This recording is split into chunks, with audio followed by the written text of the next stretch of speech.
In 55 BC, Julius Caesar led the first Roman invasion of Britain. He was met by a coalition of Celtic tribes who defeated the Romans at the River Thames. However, Caesar would return with a larger force, conquer much of southeastern Britain, and install a client king. Roman Britain would be relatively peaceful for the next few centuries until the late 4th century when the Anglo-Saxons began their invasions.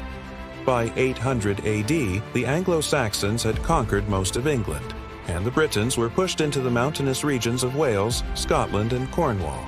For the next 3 centuries, England would be ruled by the Anglo-Saxon kingdoms until 867, when the Danish army invaded and conquered Northumbria.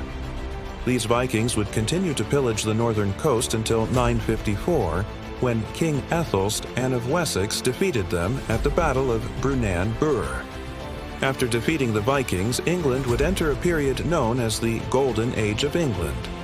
During this time, England would see the creation of its first navy, the foundation of London, the standardization of English law, and the construction of many churches and monasteries. However, this peace and prosperity would not last long. By 1066, the Norman army under William the Conqueror had defeated the English at the Battle of Hastings and established Norman rule over England. The Normans would introduce a feudal system, construct castles, cathedrals, and build the Tower of London. The following centuries would see the Magna Carta being signed, the rise of Parliament, and the establishment of the Church of England after Henry VIII broke with the Roman Catholic Church. The Wars of the Roses between the houses of Lancaster and York would end with the victory of the House of Tudor in 1485. The next half-century would see the English defeat the Spanish Armada, colonize Ireland, defeat the Spanish in battle, and lay the foundations of the British Empire. In 1642, the First English Civil War broke out between the supporters of the monarchy and those of Parliament. After years of bloodshed, Oliver Cromwell emerged victorious and England became a commonwealth. But after Cromwell's death, the monarchy was restored and England returned to being a constitutional monarchy. This was followed by the Glorious Revolution, which saw the overthrow of King James II and the installation of William of Orange as joint monarch with his wife Mary. This period marked the end of absolute monarchy in England and established a system of government based on Parliament. During the 18th century, Britain would grow to become the dominant power in Europe thanks to the 7 Years' War. The North American colonies would also grow rapidly during this time period, as would the population of Britain. However, by 1837, Queen Victoria had inherited a nation on the brink of revolution. The Industrial Revolution had brought about unprecedented levels of poverty and wealth, and the call for political reform was growing louder. But Queen Victoria managed to steer the nation through these difficult times. She presided over an age of relative peace and prosperity, and her empire reached its greatest extent. By the end of her reign, Britain was a global superpower and its influence was felt around the world. But after the Second World War, Britain would never be the same again. In the late 20th century, Britain would decolonize, join the European Union, and face economic challenges. But despite all these changes, Britain has remained a major player on the world stage. So let's start from the beginning. In 55 BC, Julius Caesar led 2 military campaigns into Britain. His first campaign ended in failure as he was defeated by a coalition of Celtic tribes. But his second campaign proved to be more successful. He defeated the Britons and installed a client king. Despite this, the Romans would not conquer all of Britain until the 1st century AD under the Emperor Claudius. Aulus Plautius led a Roman invasion of Britain in 43 AD and defeated the Catuvellauni tribe. The Roman client king, Admenorgan, helped the Romans conquer the rest of Britain, and the province of Britannia was officially established. Throughout the 1st and 2nd centuries, the Romans would build roads, towns, and defensive structures across Britain. They also introduced Roman culture and customs to the island. However, by the late 3rd century, the Roman Empire was in decline, and the legions were withdrawn from Britain. The Angles, Saxons, and Jutes then began their invasions, and within 2 centuries they had conquered most of southern and eastern Britain. By 800 AD, only the Britons in Wales, Cornwall, and Scotland remained independent. For the next 3 centuries, England would be divided into 7 kingdoms. In 878, the Danes invaded Northumbria, and by 954, King Æthelst and of Wessex defeated them at the Battle of Brunnan Burh. Between 973 and 1016, England would see the creation of its first navy, the foundation of London, the standardization of English law, and the construction of many churches and monasteries. It was during this time that the Danelaw was established, which represented the area of England that had been under Danish rule. After the death of King Edward the Confessor in 1066, there was a succession crisis and 3 claimants to the throne: Harold Godwinson, Duke William of Normandy, and King Harald Hardrada of Norway. Harald Hardrada invaded northern England but was defeated and killed at the Battle of Stamford Bridge. Soon after, William of Normandy landed in southern England and defeated Harold Godwinson at the Battle of Hastings. William the Conqueror then went on to conquer the rest of England and establish Norman rule. The Normans introduced a feudal system of government and built castles and cathedrals throughout the country. They also introduced the English language, which was a mixture of Old French and Old English. In 1164, the first English Parliament was held, and in 1215, King John was forced to sign the Magna Carta, which limited the power of the monarch and established the rights of the nobility.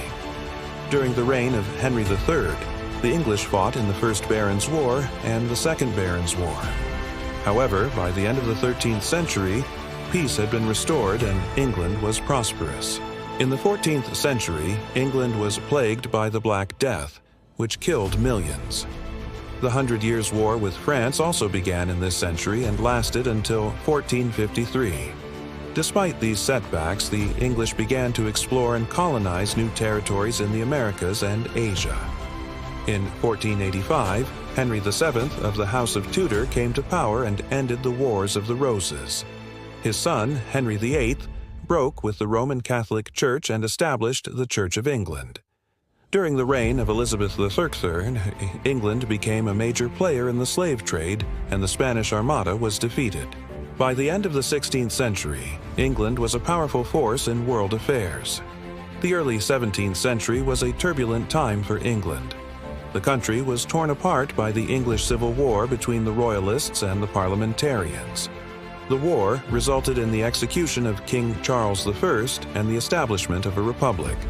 However, after the death of Oliver Cromwell, the monarchy was restored in 1660.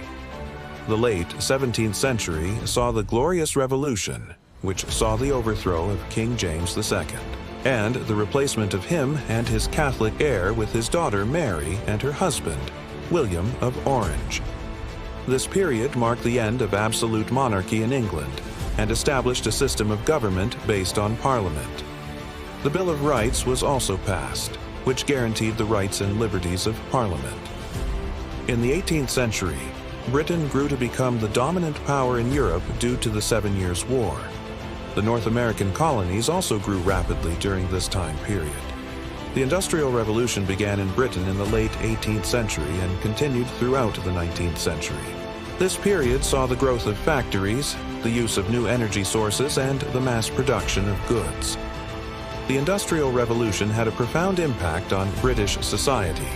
It led to the growth of cities, the creation of a new middle class, and the rise of poverty and inequality.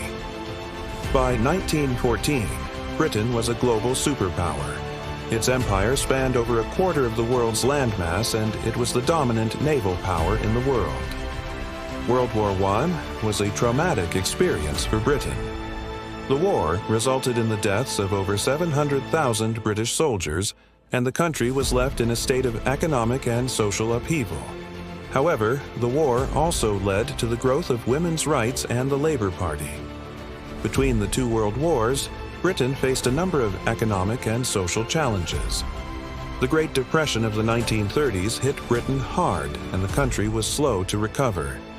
In 1939, Britain declared war on Germany after the invasion of Poland. World War II was the deadliest conflict in British history. Over 400,000 British soldiers were killed, and the country was heavily bombed by the Germans.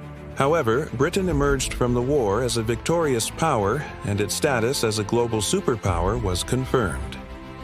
In the post-war period, Britain experienced a number of social and economic changes.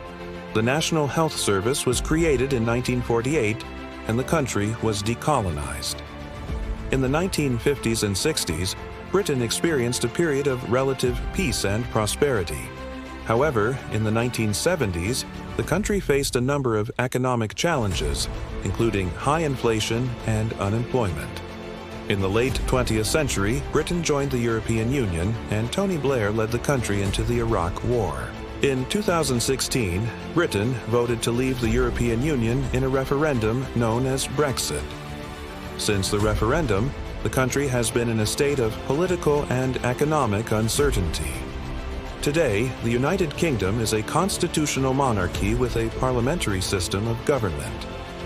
The country is made up of 4 constituent countries: England, Scotland, Wales, and Northern Ireland. The UK is a highly developed country with a strong economy and a high standard of living. It is also a major player on the world stage and is a member of the G7 and NATO. I hope you enjoyed this video and learned something new. If you did, please leave a like and subscribe for more content. Thanks for watching.